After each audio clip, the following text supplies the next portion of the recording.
ग्रहों के विज्ञान यूट्यूब चैनल में मैं डॉक्टर पुष्पा कांबळे आप सबका स्वागत करती हूँ। कुंडली पढ़ना सीखो के क्रम में आज पार्ट 24 सिखाना शुरू करती हूँ। आज के पार्ट में सबसे अधिक मात्रा में धन कब मिलेगा, इसको कुंडली से सीखते हैं। तो चलते हैं चार्ट पर। धन अधिक मात्रा में कब मिलेगा? तो ज्योतिष में धन कब मिलेगा इसके लिए सूत्र है। सूत्र को उदाहरण कुंडली से पढ़ते हैं और सीखते हैं। सूत्र इस प्रकार। पहला सूत्र, कुंडली के लग्न भाव। तो लग्न भाव को साथ साथ देखते भी हैं। कुंडली में लग्न भाव पहला भाव, द्वितीय इसका दूसरा भाव, चतुर्थ ये चौथा भाव, नवम ये नौवा भाव और 11वां ये 11वां भाव। यानी कि 1 2 3 4 5 भाव।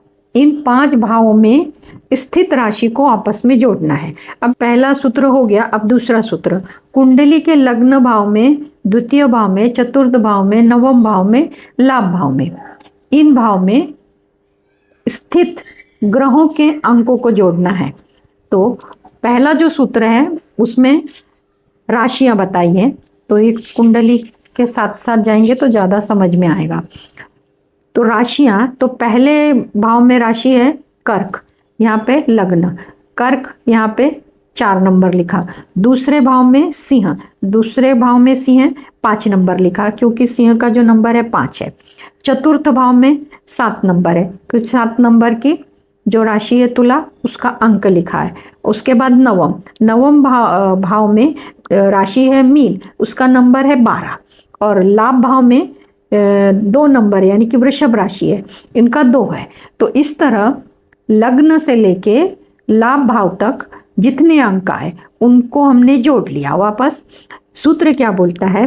कुंडली में लग्न भाव, द्वितीय भाव, चतुर्थ भाव, नवम भाव और आयेश या लाभ, आयेश भी बोलते हैं, लाभ भी बोलते हैं, 11वां भाव भी बोलते हैं। तो इनका जोड़ करके इनका जोड़ 30 आया। पहले घर में 4 है, दूसरे घर में 5 है, चौथे घर में 7 है, 9वें घर में 12 है और 11वें घर में 2 है। इस तरह इनको जोड़ लिया तो 30 आ गया। तो पहला हो गया हम राशि को जोड़े, ये राशियां हैं। अब ग्रहों के अंकों को जोड़ना है। अब ग्रहों के अंक, अब इसमें ग्रहों के अंक इस तरह हैं। सूर्य के लिए 7, चंद्रमा के लिए 3, मंगल के लिए 10, बुध के लिए 6, गुरु के लिए 9, शुक्र के लिए 11, शनि के लिए 1 और राहु केतु के लिए 0। तो राहु है, राहु को 0 है। यहाँ पे चंद्रमा के लिए सूत्र में कितना नंबर दिया है? तो 3। तो चंद्रमा के सामने 3 नंबर लिया। अब चतुर्थ में, चौथे भाग में शुक्र और बुध है। तो शुक्र और बुध को देख लेते हैं। बुध के लिए 6, शुक्र के लिए 11 है। ये 3 ग्रह मिले हैं। और जो भाग्य भाव है, नवम भाव और लाभ भाव, ये दोनों भाव खाली हैं। तो अभी ये यहाँ पे 3 ही ग्रह मिले। एक तो चंद्रमा मिला है, शुक्र और बुध मिला है। तो चंद्रमा के 3, शुक्र के 11, बुध के 6। ये सूत्र दिया हुआ है। ये कहाँ से आए? इनके लिए ये सूत्र दिया हुआ है। तो ये ग्रहों के अंक निर्धारित है, तो इनको एज इट इज़ लेना है और ऐसे सूत्र बोलकर इनका इस्तेमाल करना है। तो चंद्रमा के लिए 3, शुक्र के लिए 11 और बुध के लिए 6। तो अब ये तीनों को जोड़ लिया तो इनका जोड़ आया 20। राशियों के और ग्रहों को दोनों को जोड़ना है। आगे के सूत्र में बताया है कि सूत्र 3, नंबर 1 सूत्र और नंबर 2 सूत्र दोनों को जोड़ के जो अंक मिलता है उनको 12 से भागना है। अब यहाँ पे ये दोनों का जो अंक मिला 50, ये 50 को 12 से भागना है। 12 से क्यों भागना? तो क्योंकि 12 राशियां हैं। तो 12 से भागने के बाद तो शेष का विचार करना है। शेष बचे 2। तो यहाँ पे इस कुंडली में शेष 2 बचे। शेष जो आता है उसे कुंडली में धनेश जहां स्थित है उससे काउंट करना है। अब इस कुंडली में धनेश कौन है? तो सूर्य। सूर्य कहाँ बैठा है? तो सूर्य यहाँ पे बैठा है पंचम स्थान में। तो शेष 2 आया। तो इससे गिनना है पहला घर और दूसरा घर। तो पहले घर और दूसरे घर में कौन सी राशि आई है? दूसरे घर में कौन सी राशि आई है? तो गुरु की राशि है ये, धनु राशि का स्वामी गुरु है। तो गुरु के महादशा में, अंतरदशा में इनको प्रचुर मात्रा में, मुबलक मात्रा में, भरपूर मात्रा में धन मिलेगा। जहाँ पे धनेश बैठा है वहाँ से आगे काउंट करना है। तो यहाँ 2 आया करके हमने दूसरे भाव में देखा। अब दूसरे भाव में धनु राशि है, उसका स्वामी गुरु है, उसकी महादशा अंतरदशा में अधिक मात्रा में धन मिलेगा। ये समझ में आ। अब दूसरा सूत्र वाहन सुख के लिए, ये धन के लिए था। दूसरा सूत्र वाहन सुख के लिए, यानी कि आपको जो भी 2 व्हीलर 4 व्हीलर अच्छे उच्च दर्जे के जो भी वाहन है वो आपका, उसका सुख आपको कब मिलेगा उसको देखते हैं। तो उसके लिए चतुर्थ भाव में जो ग्रह स्थित है, शुक्र और बुध स्थित है चतुर्थ भाव में, उन पर जिन ग्रहों की दृष्टि पड़ रही है, अब इन पे गुरु की भी दृष्टि पड़ रही है और शनि की भी दृष्टि पड़ रही है। इन 2 ही ग्रहों की दृष्टि पड़ रही है। उन पर जिन ग्रहों के, इन सभी ग्रहों के अंकों का जोड़ करना है और जिस भाव में चतुर्थेश है स्थित है उससे आगे काउंट करना है। और अब ये सूत्र सॉल्व करते हैं। शुक्र के लिए 11, इधर पे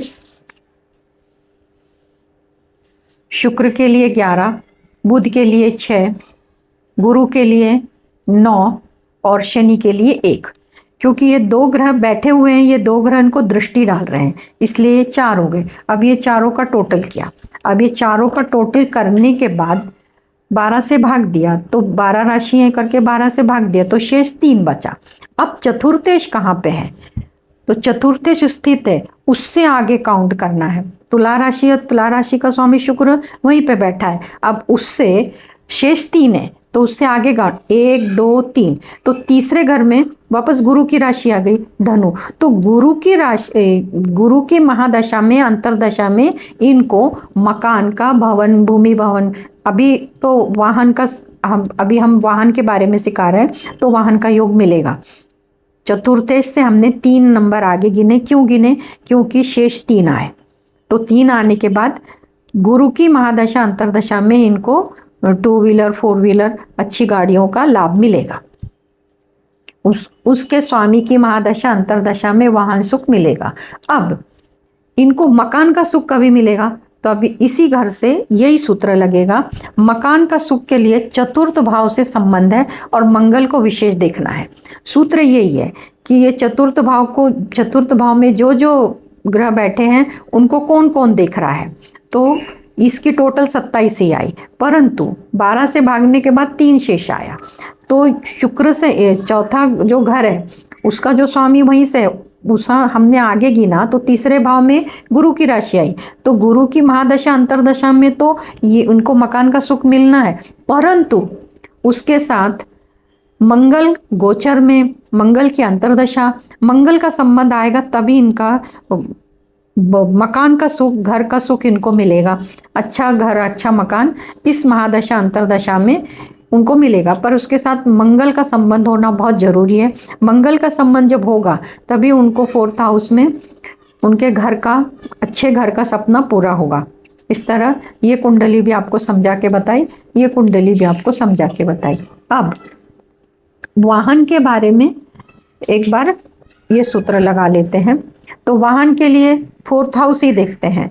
तो शुक्र के लिए 11 नंबर, बुध के लिए 6 नंबर, गुरु के लिए 9, शनि के लिए 27 आए, वापस 12 से भाग दिया तो 3 शेष बचा।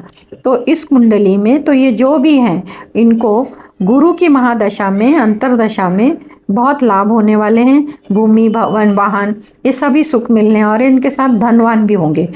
तो इनको हम, जिनकी कुंडली है वो धनवान है ही है, उनको गुरु की महादशा चल रही है, उनके लाभ फायदे मिल रहे हैं। अब जिन कुंडलियों में ये योग नहीं बन रहे हैं, दशा महादशा अंतरदशा लंबे से है, बहुत दिनों के बाद आने वाली है, किसी की आकर चली गई है, ऐसा बहुत बार अगर महादशा चली गई है पर अंतरदशा तो आती है। गोचर में ग्रह के योग तो मिलते हैं परंतु काम नहीं बन रहे हैं कि वाहन सुख नहीं मिल रहा है, घर का सुख नहीं मिल रहा है, धन का सुख नहीं मिल रहा है। तो इसके लिए ग्रहों की ऊर्जा बढ़ाने के लिए पूजा पाठ, मंत्र साधना, जो बनता है वो तो करना ही पड़ेगा, तब जाके आपको उस परेशानियों से छुटकारा मिलेगा। तो कुंडली में अगर ग्रह अंश बल में कमजोर है, अशुभ दृष्टि में है, अशुभ स्थिति में है, तो उनसे अड़चन आ रही है, परेशानी आ रही है, मनोकामना पूरी नहीं हो रही है, तो ग्रहों की ऊर्जा बढ़ाने के लिए 12 ज्योतिर्लिंग को मंत्र दिए हैं, शनि अमावस्या के लिए मंत्र दिए हैं, पितृ दोष पिशाच बाधा इनके निवारण के लिए साधना मंत्र दान बताए हैं, रुद्राक्ष की साधना मंत्र बताए हैं, नक्षत्रों के मंत्र बताए हैं। ये सब साधनाएं मैंने मेरा दूसरा चैनल स्वदर्शन ध्यान साधना यूट्यूब चैनल में सब के बारे में साधना मंत्र दान संबंधी जानकारी विस्तार से बताइए। आप उस चैनल पर जाके ये जानकारी प्राप्त कर सकते हैं। मैं उस चैनल का लिंक आपको आई बटन पे देती हूँ, आप उस चैनल में जाके जानकारी प्राप्त कर सकते हैं। आज के लिए इतना ही, धन्यवाद।